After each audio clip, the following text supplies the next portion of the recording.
Hey everybody, it's Tara Bryan, and you are listening to the Course Building Secrets podcast. Whether you're a coach or a CEO, the success of your team and clients is based on your ability to deliver a consistent experience and guide them on the fastest path to results.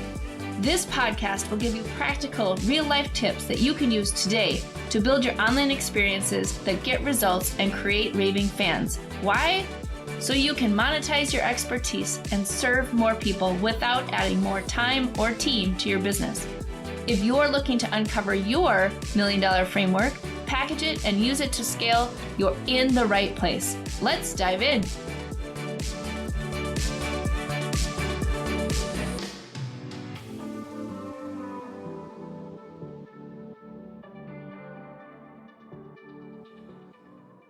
All right, so I don't usually do this, but I'm going to take a shot at this evening. So I am just taking a couple of quiet minutes to reflect on the day today because it was a doozy.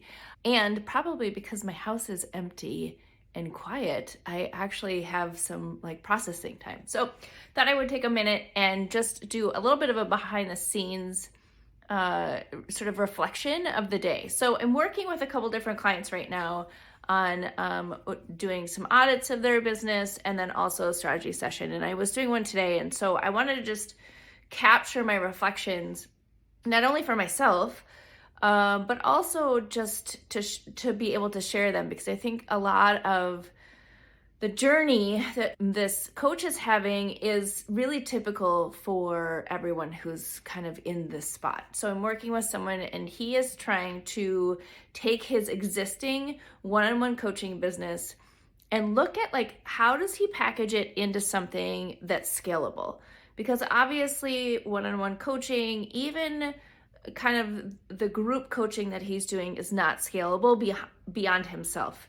And so we're working through that. We're working through the infinite scale method and, how do you start kind of scooching yourself forward so that you can start to package your service in a way that is scalable beyond you and however you want to show up and deliver your zone of genius.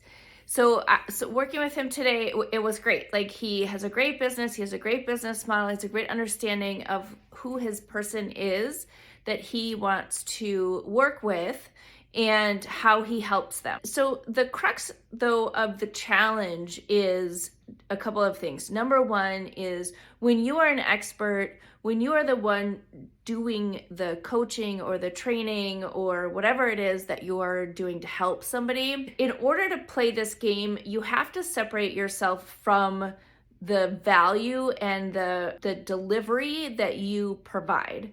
And so if you're coaching, for example, and your method is you have a number of different meetings with somebody and you're riffing and really you have a method for how you do things, but it's really driven by what the challenges that particular person is having.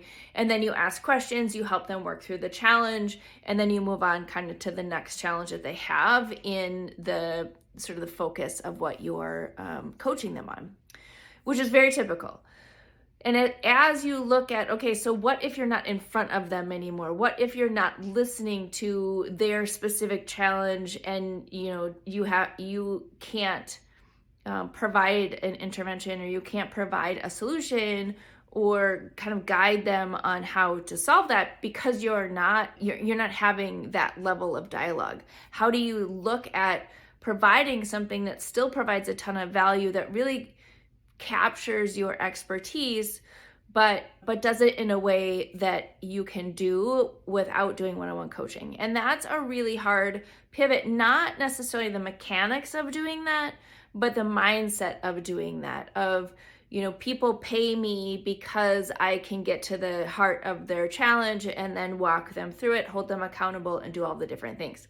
And so when you have that construct, you have that definition, it's really hard to kind of take yourself out of it and say, well, what happens if I'm not physically there?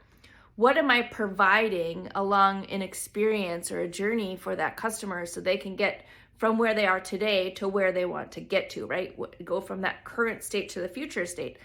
How do I do that if I'm not physically with them? So that's really the first challenge or hurdle that we tackle in a strategy session with someone who's in this place of being able to kind of separate themselves from the method or unique way that they deliver on the promise that they are working with someone with, right? So how do you separate the two of those?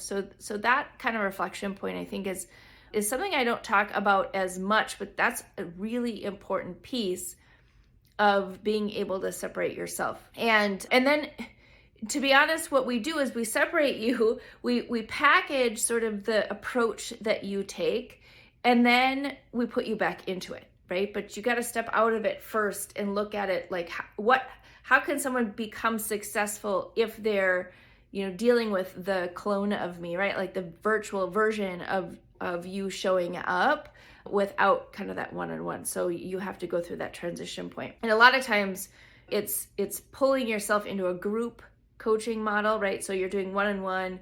Can you replicate the model in a group scenario? And then can you replicate the model without you necessarily being the one doing it? Either you have other coaches, or you are completely stepping out and letting the virtual version of you start to take the reins and deliver your methodology, right? So that's sort of the path that you take. And then once you get to that place where you're like, oh my gosh, people are becoming successful with my methodology when I am not physically walking them through each and every step, every second of the day, you start to see the power of how your methodology can start to scale.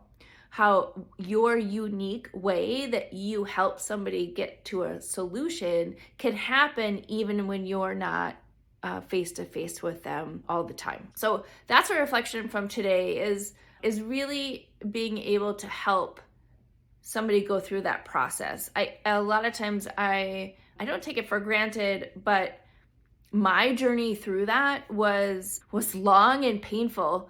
And so I tend to try and get into the more of the brass tacks of like, okay, here's how we're going to go and do this. Here's the approach. Here's how you create your methodology. And I don't think I spend enough time painting that picture of that transition of how do you do that. Like, it's very difficult to be like, I'm going to cut off one-on-one and go directly to a simulated scenario. And so a lot of times you have to take those baby steps. So anyway, that was a reflection from today, is really being able to help someone else go through that transition a lot faster than I did. And so that was a piece. I think the other piece is when someone decides that they're going to go from one-on-one to more of a mass market strategy or more of like one-to-many and try and scale what they're doing, there's this kind of common thing that happens where when people think about helping more people, they automatically go to, I need to broaden who I'm helping, instead of really being clear on who your avatar is and what niche you are in. And actually, even if you are thinking about going broader, right? Like you're thinking about scaling what you're doing, you want to scale within the avatar or the niche that you currently have, unless you don't like to work with them and you want to pivot, and that's totally fine. And that this is the time to do that, which is absolutely what I did. But there's this thing like, if I'm going to go bigger and I'm going to attract more people, I have to attract more people in general. And that's actually false, because it's harder to do a mass market strategy to everyone than it is just to keep like finding more of the juicy people that you're already working with that's working really well.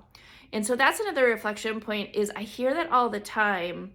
And going bigger and scaling doesn't mean necessarily like widening the net. It means being really clear about how you're attracting people in your niche, and then taking that methodology that you've created and then move to another niche, right? So it's easier to scale your methodology and move it to different market segments or different niches than it is to be like, this method is going to help everyone, and so I'm going to go out and like go on Facebook or go wherever and be like, I can help everyone. That's not going to help you, because just like when I yell at my kids at home and I'm like, can someone do the dishwasher? nobody answers, right? It's that same concept. So the more specific you can be, especially when you're first starting, so you can get the momentum going, you can get some testers in, you can start to build the foundation of your business. It's much easier to do that with a smaller, targeted group, not smaller in volume, but smaller in focus, right? And so if you want to, let's say, help people in healthcare, right? That's really broad. You may start with like, I want to help dentists, or I want to help, ER doctors, or I want to help chiropractors, right? Like that's very specific. It's easier for you to attract people who think that you have a specialization with that particular group because they're like, oh, that's me, right? But if you're like, I want to help healthcare professionals to do XYZ, somebody may be, well, I don't quite know if I'm like the healthcare professional that they work with, or like, what does that mean? Like they have to think about it. And if they have to think about it, they're not going to buy. But if you're like, I help chiropractors do this, I help dentists do this, that level of specificity will help you as you're going out and trying to attract more people. And then you're like, oh, this is the system I use for dentists. This is the same system I use for chiropractors. I'm just like, it's the same system. I'm just calling it, or I'm just calling out to a different group. That's going to work a lot better for you. The caveat to that is I do also recommend niching on a problem. So if you're calling out a specific problem, then you're going to get people who have that problem, and then you can solve it. So either way, you're actually tightening your audience before you go out to mass market, because you have to be really clear in your messaging. So you're starting to attract people to you versus like, I can help everyone with my strategy.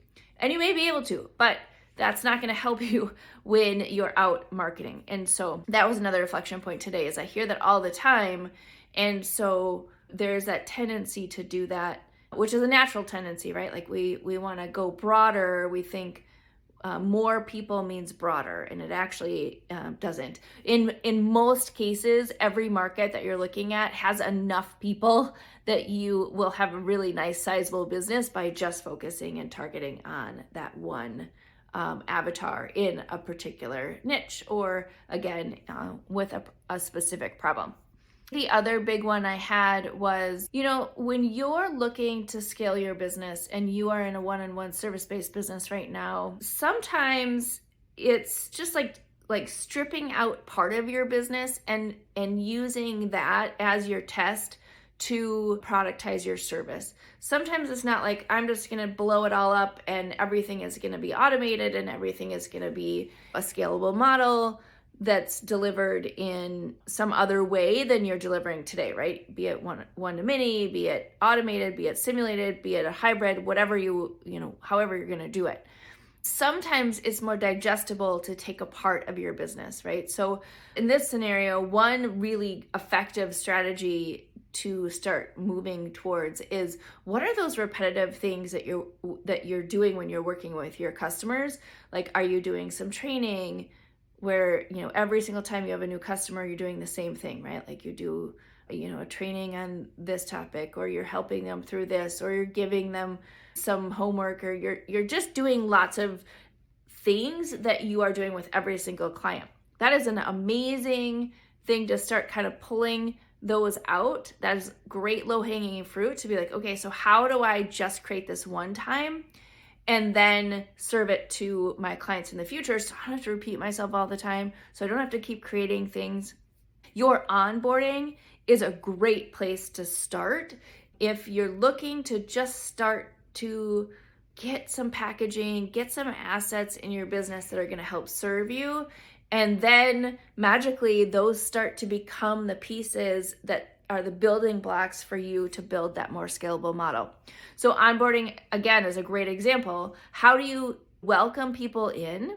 How do you share with them your core philosophy, or the process that you're going to take them on, or any of the things that they need to get started and develop a relationship with you, feel really good about, the decision that they've made. Most of the time you're helping them either set goals or kind of evaluate where their current state is, right? Like there's some sort of upfront piece that's happening. That's a great place to start instead of like trying to do all of it at the same time. And so that's a great approach as well as you're going through this. And then lastly, I think that just the other piece of it is that building a business takes time, right? It takes time. It's not something that you can do all of the things in like a day or even 6 months, right? Like it's an evolving process. Give yourself time, give yourself the gift of grace to just go through the process. And like I said, take the baby steps. Start really thinking about what is the ideal person that you want to work with? What's the problem that you're best at solving? What's your approach to that problem? A lot of times people skip through that. And so when I'm doing business audits, I can tell who has taken the time to really be clear on that and who is just like, well, this is kind of what I want to do and I'm just going to get started. Unfortunately, a lot of times people take that latter approach and then they find themselves in trouble when they have a business that's bigger than they anticipated, but not the infrastructure, not the foundation behind it. And so if you can do that up front, if you can start to pivot and put some structure in, you will be operating with such a great base that you'll be able to grow much easier without all of the sort of the crazy that happens as you're scaling your business. So hopefully that was helpful. I think the only other thing is I was working with another different client this afternoon on some tech stuff. And I have to tell you, and we're guilty of it, our clients are guilty of it, I'm sure you're guilty of it, but you work on something and you think that you're going to remember like the process or the steps of that forever. And you're not going to. I'm just telling you right now. But like, I'm finding myself in that position where it's like I have given the steps, I've given the sort of the SOPs about like, okay, here is how this whole process works. And then inevitably we come back to it 3 months later or whatever it is, and we're like, what did we do? How did we set that up? What's the step-by-step path for that? Like, I don't remember. And so that happened this afternoon. And so I think my last reflection I'm going to leave you with is when you are creating something, just document it, because as much as you think you're going to remember, you're not going to. So you might as well just document it. And the benefit of that is that you can hand it off to your team or your future team so that once you have it documented, you can easily train other people. And it may actually end up being part of your core methodology. So I absolutely recommend it. Every single time I don't do it, I just bang my head against the wall. And so that is my last thing I'm going to leave you with this evening. But thanks for being with me while I'm reflecting a little bit on the day. So look for some more reflections from me a little bit later. Hey everybody, are you a business owner ready to streamline and scale your business? Imagine solving the biggest business challenges with clarity, a strategy, and a clear plan. Hey, I'm Tara Bryan, and I want to invite you to take the first step towards transforming your business with a free 30-minute discovery call. This call is an opportunity to discuss your goals, identify key challenges, and learn how my mentorship program can help you achieve the success you're aiming for. In just a half hour, we'll explore how you can scale your business by enhancing your authority strategy, engagement strategy, and retention strategy. You'll get personalized advice and a clear path forward. Ready to take the first step? Click on the link below that's in the show notes to book your free discovery call now. I hope to talk to you soon.